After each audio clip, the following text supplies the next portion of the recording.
E aí galerinha, tudo bem? Tudo certinho? Vamos começar mais uma videoaula, nossa segunda videoaula dessa semana aí, né? Eu agradeço a todos vocês que estão assistindo a nossa videoaula, eu agradeço a todos nós que estamos conseguindo aí sair dessa situação e levar uma nova vida como a gente também queria, né? Como a gente também está afim também de voltar presencialmente, isso se Deus quiser acontecerá ainda esse ano.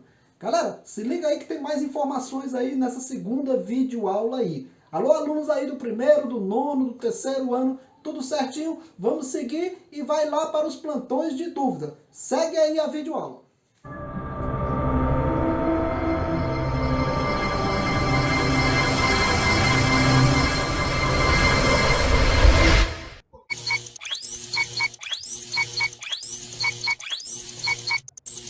Então, beleza? Então fica ligado aí na nossa aula dessa semana que a gente trouxe aí uma série de novidades, uma série de informações para vocês, alunos do terceiro ano, para ficar acompanhado, ligado e antenado nas informações. Então, na aula dessa videoaula, a gente trouxe a estrutura geológica do planeta. A gente continua a falar da magnitude que o planeta tem em transformar, em mudar, em alterar a estrutura geológica. E quando a gente fala em estrutura geológica, é bom sempre você lembrar, são três os tipos de estrutura geológica: dobramentos modernos, escudos cristalinos e as bacias sedimentares. Esses três tipos a gente vai falar ao longo da aula e a gente vai também tirar suas dúvidas depois com as atividades logo em seguida. Beleza? Então, sobre o planeta, a gente tem ainda algumas informações que eu vou colocar aqui no slide para vocês. A Terra tem aproximadamente 4,5 bilhões de anos. Essas evidências são feitas através dos fósseis, esses fósseis que foram encontrados e que, consequentemente, né, eles relatam todo o calendário geológico que a Terra teve e que mudanças ocorreram ao longo desses 4,5 bilhões de anos. Segue aí que eu vou botar um videozinho para você tentar entender melhor aí essa estrutura do planeta e esse calendário geológico. Roda o VT aí!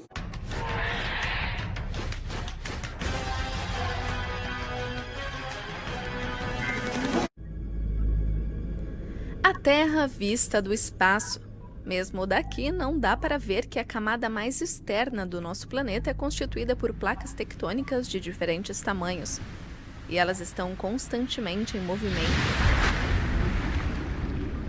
Aqui, no meio do Oceano Atlântico, duas placas se afastam uma da outra. Elas são movidas pelo magma que é pressionado para a superfície.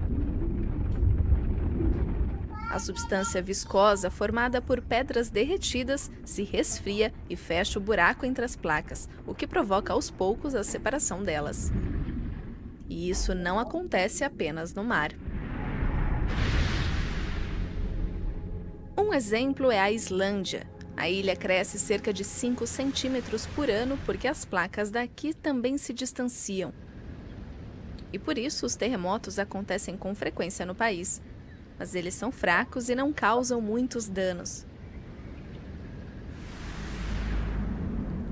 Tremores de terra mais fortes podem ocorrer onde as placas tectônicas se aproximam e colidem umas com as outras, como por exemplo na Ásia, a milhares de quilômetros de distância. Aqui a placa indiana se choca com a eurasiana. A força dessa colisão se reflete nos Himalaias.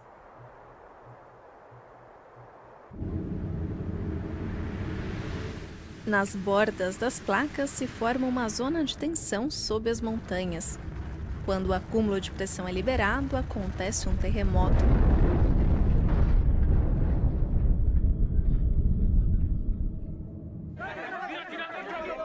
Em 2015, um abalo sísmico de 7,5 graus de magnitude destruiu casas e templos no Nepal. 1000 pessoas morreram. Na costa do Japão, duas placas tectônicas também se chocam com frequência. É onde a borda de uma das placas entra embaixo da outra, levantando parte dela. Esse movimento é a causa de uma das maiores catástrofes naturais, o tsunami.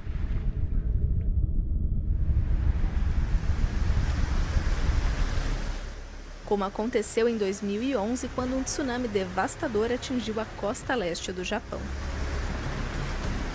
Mais de 18 mil pessoas morreram e a região foi destruída.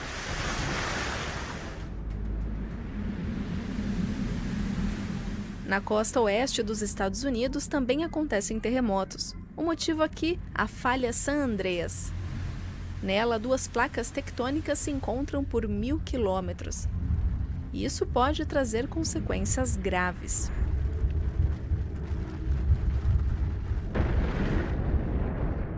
No momento, a placa está acumulando energia. Para muitos pesquisadores, é como se a região estivesse sobre um Então, galerinha, curtiu o vídeo aí? Gostou?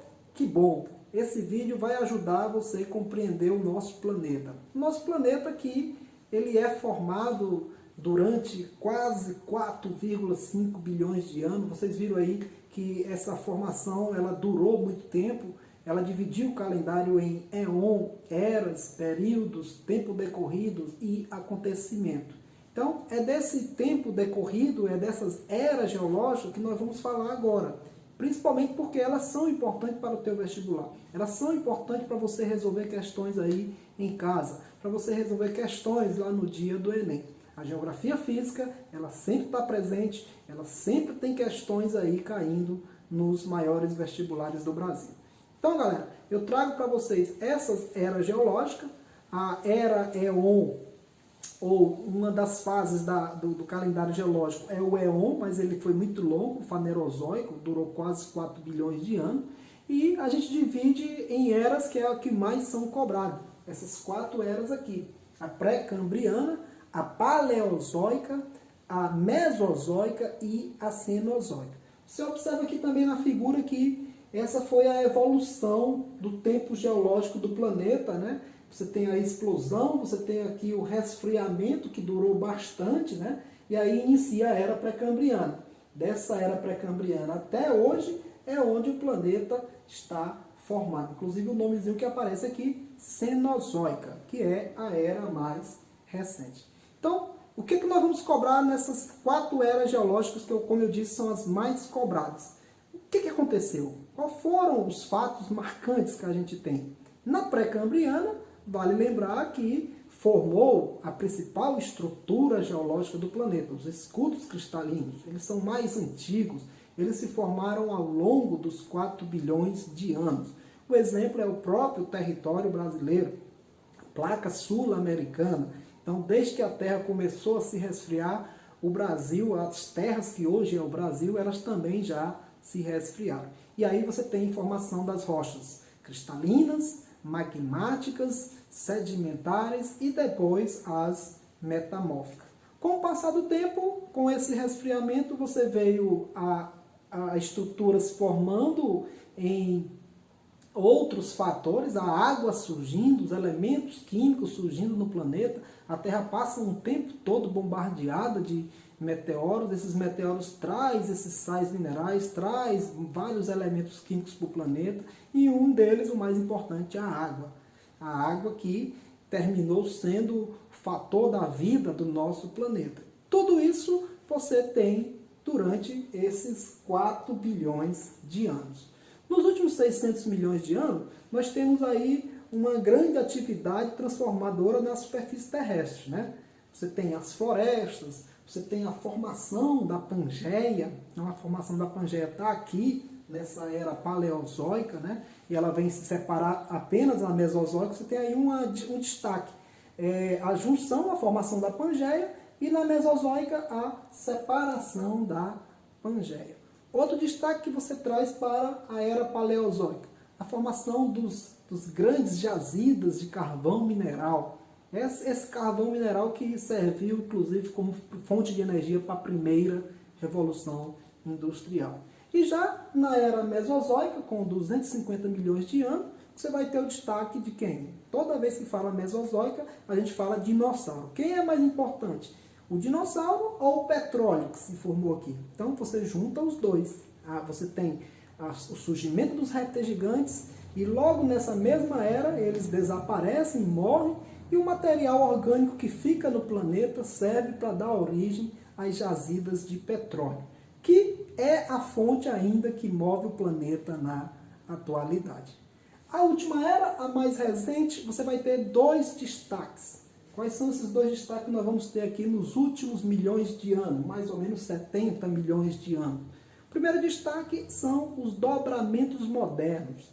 Você vai ver que lá na era cenozoica, ela está dividida em dois períodos, o terciário e o quaternário, que é o mais recente. Então, no terciário, formação das cadeias montanhosas, grandes glaciações, e no quaternário não tem como não citar o surgimento do homem. O homem, que a partir daí surge no planeta, na era mais recente, e eu digo uma coisa, ele é um dos animais que ainda habitam recentemente o planeta. Se a gente for citar os dinossauros, viveram quase 60 milhões aqui. Se você for citar o ser humano, 200 mil é o máximo aí catalogado em alguns estudos feitos pelo mundo. Beleza, galera?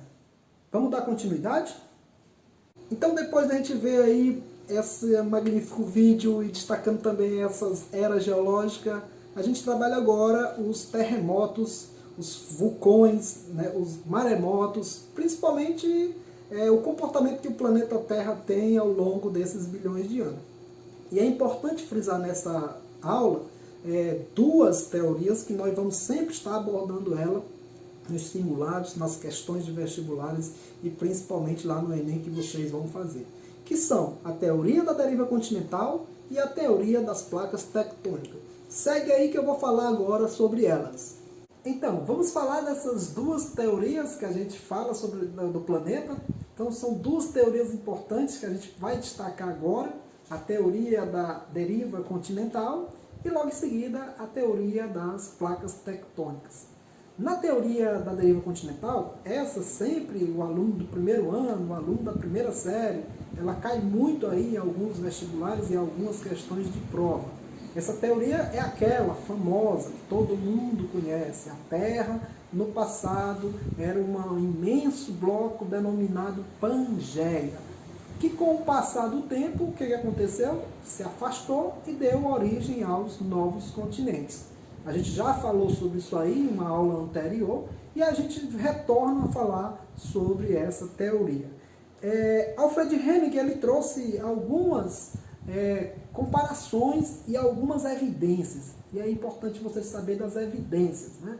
Essas evidências que são o que ele se baseou para comprovar essa teoria. Uma delas é o formato dos continentes que se encaixam.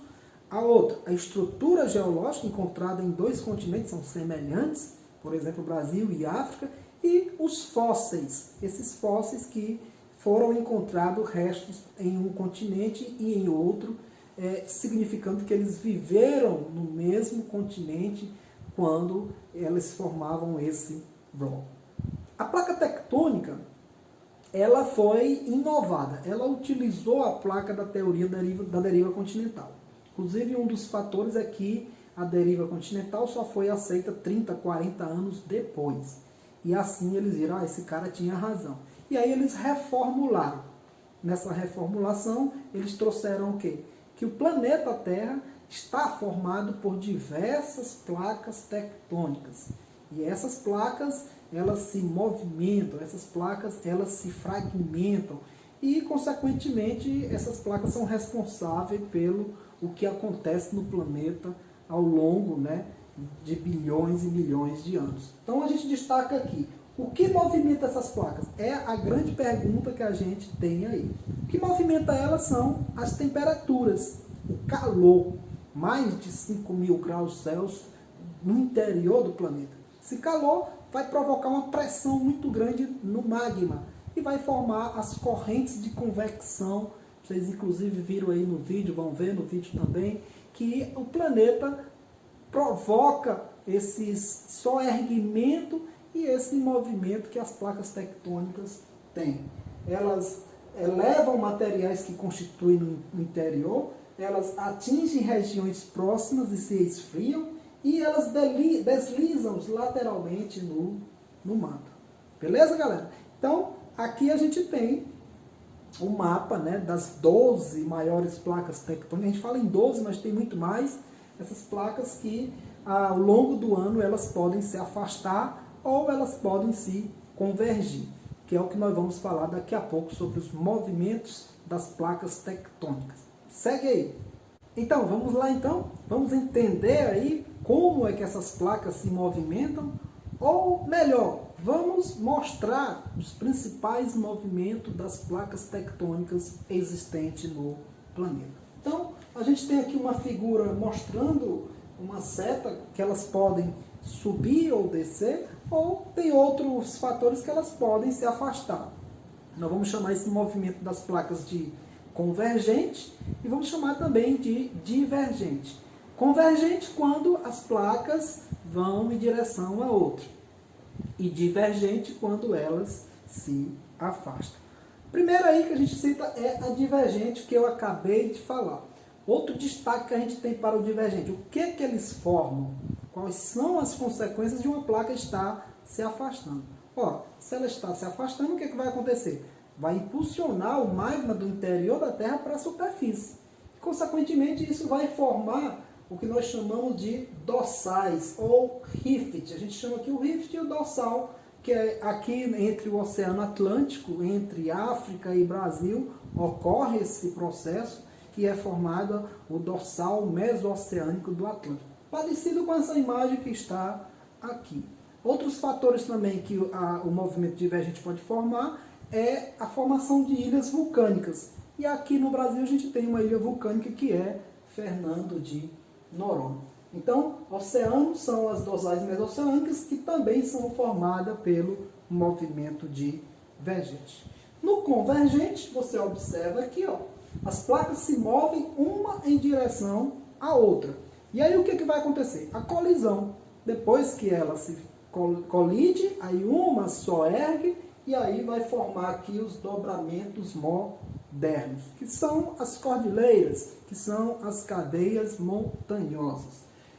Se for no oceano, o que vai acontecer? Essa pancada ela vai gerar a formação de uma tsunami, né? De uma onda gigante por conta do impacto formado pelo epicentro e pelo hipocentro. Beleza? Então, esses são as duas mais importantes movimentos das placas tectônicas. O movimento transformante é outro que vocês estão vendo aí, ó, diagonalmente, né, horizontalmente, que deslizam e provocam forte atividade sísmica. A mais conhecida dela, a falha de St. Andrews, nos Estados Unidos. Ela, de vez em quando, ela provoca um tremor de 6, de 7 graus na escala Richter. Esses movimentos das placas também podem ser chamados de orogênese e epirogênese. O orogênese, o movimento horizontal. O epirogênese, o movimento vertical. E a gente destaca para vocês o movimento orogênese, né? Que provocam, que dão origem, naquele movimento de convergência de placas, dão origem às cadeias montanhosas. Eles têm esforços internos, né? E aqui você vê a dobra da rocha, né? A dobra da placa devido ao impacto. Então elas geram dobramentos em rochas. E tem dois fatores que a gente pode destacar. Os elementos principais desse dobramento são o sinclinal e o anticinclinal, que são as partes que formam as camadas rígidas dessa região.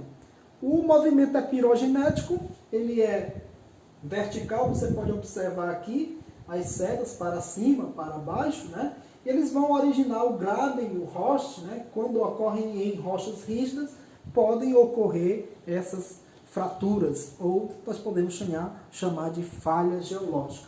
É um conjunto de falhas sucessivas, né, que formam duas paisagens que eu estou mostrando aqui para vocês. Né?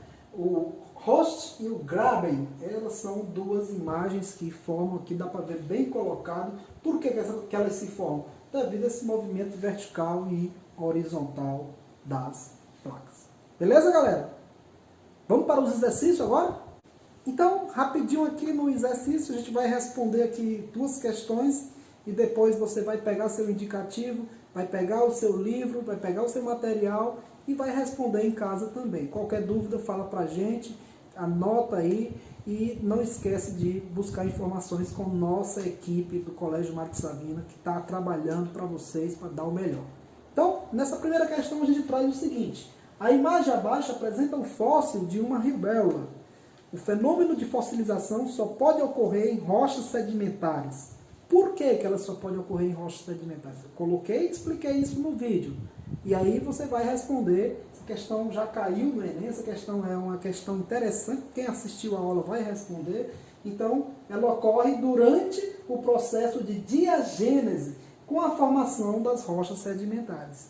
Por que é a letra C? Porque as rochas sedimentares, principalmente os fósseis, eles são originados de materiais detríticos de rochas e restos de animais ou vegetais. No caso aqui da libélula, né, um animal que se fossilizou ao longo de milhões de anos. Bacana, beleza?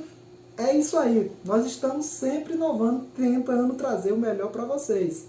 Agora é só você focar no estudo, é estudar em sala de aula, é seguir o nosso roteiro e fazer as atividades, certo? Vamos lá, vamos seguir e obrigado aí pela atenção, viu? Tchau, até a próxima!